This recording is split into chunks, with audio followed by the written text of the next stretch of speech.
Bonjour à tous, on se retrouve aujourd'hui pour une nouvelle vidéo sur la chaîne après quelques semaines d'absence et après on va dire le petit buzz sur Javier Milei et son discours épique à Davos en français.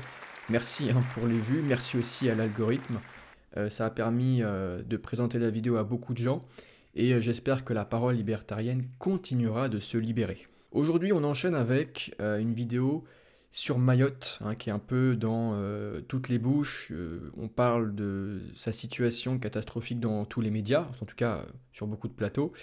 Et on parle notamment du concept de droit du sol. C'est la question de droit sur laquelle on va travailler aujourd'hui un petit peu durant 10-15 minutes. Alors, j'ai donc pour ce faire produit un tweet sur lequel au sein duquel je parle du sujet.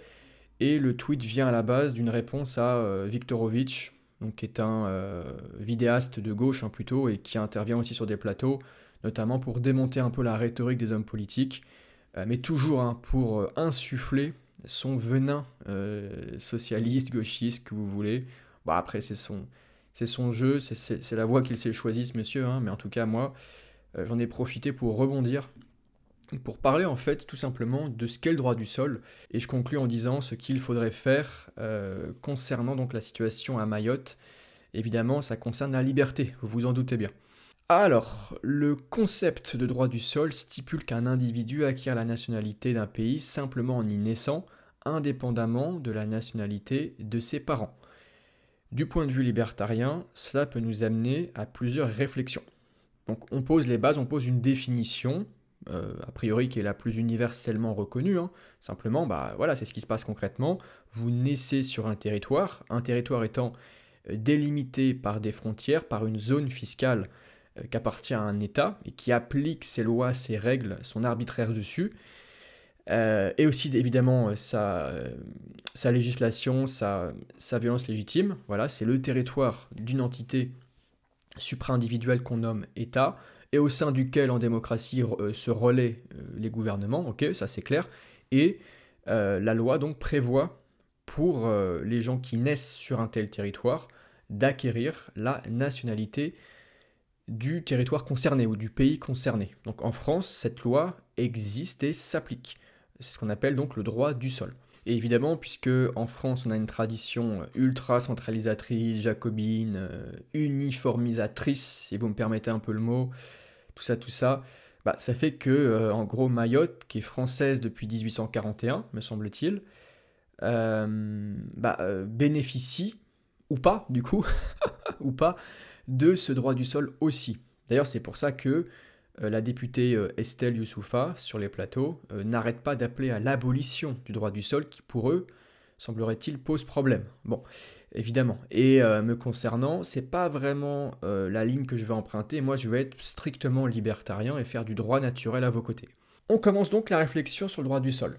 Déjà, on peut parler de son caractère illégitime. Le droit du sol est un principe qui est arbitraire, parce qu'il attribue un droit, donc la nationalité, ici française, fondée sur l'accident de la naissance plutôt que sur un accord contractuel. Okay, c'est l'État, donc un groupe d'hommes et de femmes, qui va vous attribuer, et donc la loi qui découle du pouvoir qu'ils ont, qui va attribuer à des individus une nationalité. C'est un truc totalement arbitraire, voilà, ça tombe comme ça, c'est automatique. Dès que vous avez 18 ans, boum, ça tombe. Et vraiment, indépendamment de celle de vos parents, non, voilà, ça tombe. Vous êtes né en France, on peut le vérifier juridiquement, évidemment. Tout est traçable et tout est inscrit sur papier, ok. Et ça tombe à 18 ans. Donc totalement arbitraire. Voilà, vous êtes, simplement parce qu'il y a un État qui le décide, parce qu'il y a une loi, parce qu'il y a un droit positif qui le décide, vous avez la nationalité. Donc déjà, on n'est pas du tout dans la lignée, dans le giron du droit naturel. Le droit naturel est le droit que les hommes s'accordent entre eux, et le simple fait qu'ils échangent, qu'ils négocient, qu'ils discutent, qu'ils coopèrent, qu'ils s'associent et se désassocient, et donc s'incluent ou s'excluent, tout ça, démontre que les hommes préfèrent globalement la coopération, préfèrent la civilité plutôt, pour pas me répéter, la civilité, préfèrent la paix sociale à la guerre. Donc c'est un droit que les hommes s'échangent, s'accordent, et du droit naturel, peuvent découler une infinité de contrats privés. D'accord? Pour ça qu'il n'y a pas d'égalité au niveau du droit, à ce niveau-là. C'est-à-dire qu'il n'y a pas d'uniformisation. Il y a une égalité dans le sens où chacun bénéficie du droit naturel, mais ensuite naissent des contrats privés, hein, des dérivés sous forme de contrats privés, ce que j'ai appelé ici accord contractuel, c'est exactement pareil. C'est du droit négocié, c'est ce que je vais vous dire. Le droit naturel, ça signifie droit négocié entre individus responsables et consentants. Ici, on a bien un principe de droit étatique, de droit positif, de droit qui émane de la plume du législateur, et non pas un droit qui émane de l'accord contractuel entre individus. Donc premier point, on n'est pas du tout dans une tradition juste naturaliste. Pour rappel, juste naturalisme voulant dire droit naturel, hein, en tout cas philosophie ou théorie du droit naturel. Là, on est bien dans une tradition positiviste, de droit positif, c'est-à-dire que c'est l'État qui vient accorder le droit aux individus, de façon parfaitement arbitraire encore une fois. Deuxième point, ça m'amène à une réflexion sur l'État et les frontières. J'ai parlé au début de frontières, une zone au sein de laquelle l'État a une emprise fiscale, a une emprise législative et a une emprise en général aussi sur la violence légitime, à différents degrés, bien sûr. Là je parle de la France, mais toute cette emprise étatique varie selon les territoires, on est d'accord. En France, en tout cas, on a une très grosse emprise étatique, un degré d'État très fort. Et donc, ce concept de frontière nationale, c'est tout aussi arbitraire. On n'a pas du tout notre mot à dire sur tout ça non plus, ça s'impose à nous. Voilà, il n'y a vraiment pas l'ombre, si vous voulez, d'un pouvoir de négociation qui s'exprime à ce niveau-là. Au contraire, dans une société libre, donc libre, ça veut dire de droit privé, c'est toujours pareil, hein, droit naturel, dérivé sous forme de contrat privé, tout ça va ensemble, et droit de propriété. Tout ça va ensemble à chaque fois. Donc, où les frontières sont celles des propriétés privées, d'accord? Donc, elles ont été négociées entre propriétaires, et où tous les services seraient fournis par le marché, le droit du sol n'aurait pas de réalité. Donc là, je vous parle d'une société, ou plutôt de multiples micro-sociétés quelque part. Hein. Les fameux Mille Liechtenstein de Heinz Hermann Hoppe, c'est plutôt une conception très décentralisée, très éparse, c'est un peu la mosaïque des identités, des appartenances, des multiples formes de coexistence sociale. Et dans ce paradigme-là, forcément, le droit du sol, il s'évapore, ça n'a pas de réalité, puisqu'il n'y a pas de pouvoir supra-individuel qui peut vous imposer un droit ou pas. Non, le droit doit être négocié entre individus consentants. Donc il n'y a pas d'histoire de toi t'es français, toi t'es mahorais, toi t'es italien, toi t'es espagnol, toi t'es états-unien. Non, pourquoi? Ça n'a aucun foutu sens. Tous les droits qui s'accordent et s'exercent et régentent nos réalités seraient des droits négociés qui découlent de la négociation des droits de propriété. Donc il n'y a pas d'histoire de droit arbitraire. C'est pour ça que je précise que ça laisserait place à la libre association et au contrat privé entre les personnes. Tout cela est parfaitement légitime. Et enfin, sur l'identité et la cohésion sociale, le droit du sol dilue l'identité des territoires visés en accordant la nationalité à des individus non désirés.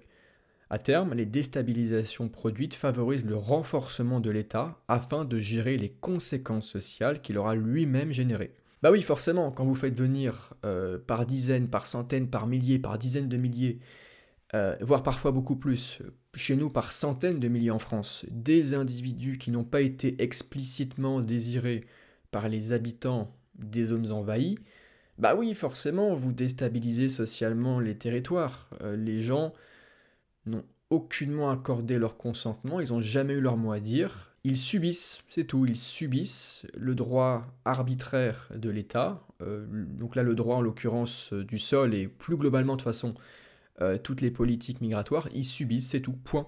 Donc individus non désirés sur un territoire, oui, vous favorisez largement le chaos social, forcément très largement. À la base, je veux dire, comme principe premier à la base, si vous faites venir sur un territoire des gens que vous n'avez pas désirés au début, bah, c'est évidemment facteur de trouble. Hein, tout comme quand on fait venir chez soi un bien, par exemple, quand vous commandez sur un site internet, un e-commerce, quand vous faites venir un bien chez vous, ce bien, vous l'avez désiré. Vous l'avez acheté sur un site et il est acheminé jusqu'à chez vous. Pour les individus, même si on ne les achète pas, d'accord, mais on réclame leur présence, on a besoin d'eux, soit pour un travail, soit pour juste une invitation, on veut voir quelqu'un, c'est tout, un ami, une connaissance, qu'importe, ou simplement parce qu'un individu veut s'installer sur une zone géographique. Mais il a été désiré à la base par un propriétaire ou par des copropriétaires, d'accord? Et ces propriétaires ou copropriétaires auront sans doute fait très attention à ce que l'individu ou les individus invités soient suffisamment compatibles avec les individus sur place. Et c'est là qu'il faut mettre en place tout un tas de règles qui peuvent avoir un lien de près ou de loin avec ce qu'on appelle identité. La notion de compatibilité, elle est certes relativement subjective et elle peut se discuter, justement se négocier, elle peut être, on va dire, modulable, mais en tout cas, ça semble très étrange que des propriétaires ou copropriétaires ne fassent pas attention aux compatibilités de mœurs, de coutumes, de religion, de pratiques, etc. etc. Évidemment. Donc, si vous ne faites pas attention à tout ça, si à la base il n'y a pas le droit de propriété, qu'il est violé, que les gens n'ont pas leur mot à dire, et qu'en plus vous attribuez un droit du sol automatique, oui, forcément, vous allez créer des tensions inévitablement, et c'est ce qui se passe. Et je le précise, hein, à terme, les déstabilisations qui découlent naturellement de cette violation des principes du droit, bah ouais, ça permet à l'État d'arriver un peu en gendarme, en sauveur, en filet de sécurité, et de dire « Ok, il y a un problème, on arrive, on est là pour vous ». Donc comme d'habitude, l'État crée tous les problèmes sociaux, et il prétend par-dessus pouvoir nous guérir par ses solutions miracles. Et donc je conclus en disant « Non au droit du sol, création étatique qui sème le trouble. Les habitants de Mayotte n'ont pas à subir le droit de l'État français, ils ont besoin du droit de propriété et de la liberté de discriminer à l'entrée, donc de la liberté d'exclure, pour protéger leurs frontières. Le droit de propriété, ça suppose toujours le droit d'inclusion et d'exclusion. C'est symétrique, c'est l'un et c'est l'autre. Sinon ça ne marche pas, évidemment. Le droit est toujours symétrique, toujours, toujours, toujours. Sinon ça ne fonctionne pas, jamais. Donc là, on parle du droit d'exclure. Donc là, ce sont des gens qui viennent des Comores en général et des Africains. Donc ils devraient bénéficier du droit de les exclure, de dire non, non, non, tu ne passeras pas en fait, c'est tout. Alors, il n'y a pas eu de discours dans ce sens-là. Il n'y a pas eu de discours libertarien pour protéger, enfin pour défendre plutôt la parole des Mahorais. Bon, évidemment, parce que le libertarianisme n'a aucunement comment dire, de pouvoir en France. Il n'y a personne en France sur les plateaux télé qui est ouvertement anarchape et qui viendrait défendre ces principes-là, machin, machin. Non, donc forcément, on n'en entend jamais parler, mais ils ont besoin, comme tout le monde, du droit de propriété, du droit de défendre ce qu'ils ont, ce qu'ils sont, et ça démarre en fait par le droit d'exclure. Ça démarre par ça. Il faut qu'ils puissent se protéger. La propriété, à la base, hein, enfin, vraiment, son principe premier, c'est la protection de l'individu. Et ensuite, évidemment, de tous les biens qu'il acquiert. Mais tout ça, c'est une extension du corps, hein, une extension du corps par le travail. Puisque je rappelle, tout ce que vous obtenez par primo-appropriation, par le travail et par l'échange, tout ça est légitime. Tout ça est une extension de votre corps. Et donc, est dans le giron de votre propriété privée. Tout ça, vous devez pouvoir le protéger. Sinon, c'est le chaos. Sinon, il n'y a plus rien, quoi. Il n'y a plus rien qui tient. Il n'y a plus de principe supérieur. Il n'y a vraiment plus rien qui tient l'ordre social. D'où le droit de propriété. Donc, les Mahorais ont besoin de pouvoir se défendre légitimement et ils ne peuvent pas le faire à ce jour parce qu'ils sont sous emprise étatique, comme chacun de nous. Donc voilà pour Mayotte, pour le droit du sol. C'est pas plus compliqué que ça. Et évidemment, hein, malheureusement, on ne voit pas trop comment la situation là-bas pourrait s'améliorer tant qu'il n'y a pas davantage de droit de propriété, donc de liberté pour chacun. Et malheureusement, nous sommes tous concernés par l'emprise étatique. Voilà, en tout cas, si la vidéo sur Mayotte et le droit du sol vous a plu, petit pouce vers le haut. Pensez à vous abonner pour ne pas manquer les prochaines vidéos. Et j'ai plus qu'à vous dire à la prochaine. Ciao.